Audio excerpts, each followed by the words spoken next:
Coup de tonnerre ce samedi 30 septembre, lors du PFL Paris.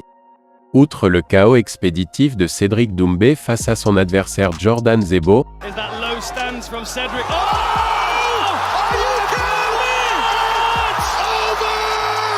c'est un autre règlement de compte qui avait lieu hors de l'octogone. En effet, lors de son interview de fin de combat, Cédric Doumbé n'a pas manqué de pointer du doigt son ex-coach et actuel coach de Jordan Zebo, Fernand Lopez. J'ai envie de dire ça pour Jordan. Lui, il n'a rien à voir dans ça. Vous savez très bien qui a pris ce KO, c'est pas Jordan. Vous savez très bien qui a pris ce KO. Celui qui a pris ce KO, c'est celui qui frappe sa femme, qui frappait son ex-femme. C'est lui qui vient de prendre un KO. Voilà. Pour rappel, les faits remontent à 2018. Le coach de la MMA Factory a violenté son ex-femme, Cécile Giornelli. L'ex-épouse et mère de leur petite fille est aussi connue pour être la nutritionniste de nombreux combattants, dont Cyril Gane, Nassourdine Imavov et Cédric Doumbé. Lors d'une interview accordée pour un média web, Fernand Lopez avait avoué que son ex-femme et Cédric Doumbé ont entretenu une relation. Je te le dis, cash, oui, j'étais le manager et l'entraîneur de Cédric Doumbé il y a 4 ans. Et Cédric Doumbé, je lui ai présenté mon ex pour la diététique sportive. Il a couché avec. Ils se sont séduits, ils se sont mis bien. C'est leurs affaires privées. Je suis un mec, cocu. Alors, qu'est-ce qu'on s'en parle, you? En vrai dire, qu'est-ce qu'on s'en fout? Samedi soir, The Best a avoué être celui qui aurait prévenu la police des coups portés par Fernand Lopez envers Cécile Giornelli.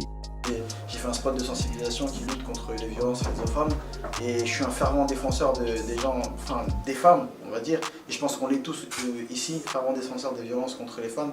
C'est quelque chose qui est vraiment insensé et je tenais vraiment à ce que les gens sachent quel était mon deuxième combat, c'était vraiment ça. Et finalement mon premier combat, parce que comme je l'ai dit, moi c'est pas Jordan que je combats, j'ai dit il faut changer l'affiche, c'est Fernand Lopez que je combats. Et voilà pourquoi j'ai tenu à ce que les gens sachent à ce moment-là, c'est ça que je mets KO, ce sont les violences faites aux femmes, c'est ça que je mets KO. C'est celui qui frappait sa femme quand j'étais dans sa salle et voilà la raison pour laquelle j'ai quitté ces salles. C'est quelque chose que tu as vu? C'est quelque chose que j'ai vécu au téléphone en live. Et j'ai appelé la police et la police est intervenue. Tu sais que ça va faire beaucoup de bruit cette déclaration. C'est la vérité, on peut vérifier auprès de la police. Suite à ces déclarations choc du combattant français, le coach de Cyril Gane a déclaré dès le lendemain auprès du journal Le Parisien qu'il reconnaissait les faits qui lui sont reprochés. Il y dit « J'ai été condamné à 4 mois de prison avec sursis pour violence conjugale il y a 5 ans. Un jour, j'ai commis ce geste. Le geste que je regrette le plus de toute ma vie. J'ai levé la main sur mon ex-conjointe, une gifle, ça a été catastrophique. Mon geste est inexcusable. Un être humain, un homme ne lève pas sa main sur une femme. C'est injustifiable de dire quoi que ce soit. Je suis un autre homme. Je travaille avec des fondations contre les violences conjugales pour essayer d'éduquer les gens sur la prévention de ces violences. J'espère que mon discours aidera d'autres femmes et des hommes qui sont passés par là. J'ai payé ce que je devais à la société. En effet, suite à ça, Fernand Lopez a écopé d'une peine de 4 mois de prison avec sursis pour violence conjugale. Mais voilà, Cécile Giornelli a elle aussi tenu à avoir son droit de réponse et s'est exprimée à ce sujet. Et c'est une toute autre version que celle de son ex-mari que la jeune femme nous expose. C'est moi la victime plus ma fille qui a tout vu, écrit-elle en story. J'ai eu 0 réaction si ce n'est subir les coups.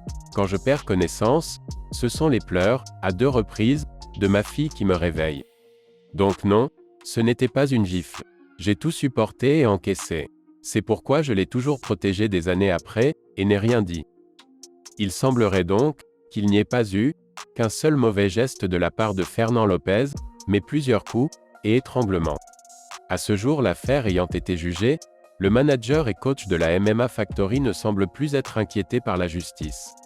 Mais suite aux déclarations de Cédric Doumbé, c'est un nouveau procès, médiatique, qui semble être enclenché. Le combattant français a su profiter de son combat et de sa victoire pour remettre la lumière sur cette sombre histoire qui plane au-dessus du célèbre coach français. Il semblerait que la guerre entre les deux hommes soit loin d'être terminée. Et que cette histoire, datant de 2018, continue encore à secouer l'entourage de Fernand Lopez. Si cette vidéo t'a plu, tu peux la liker, partager et commenter. À bientôt pour une nouvelle vidéo.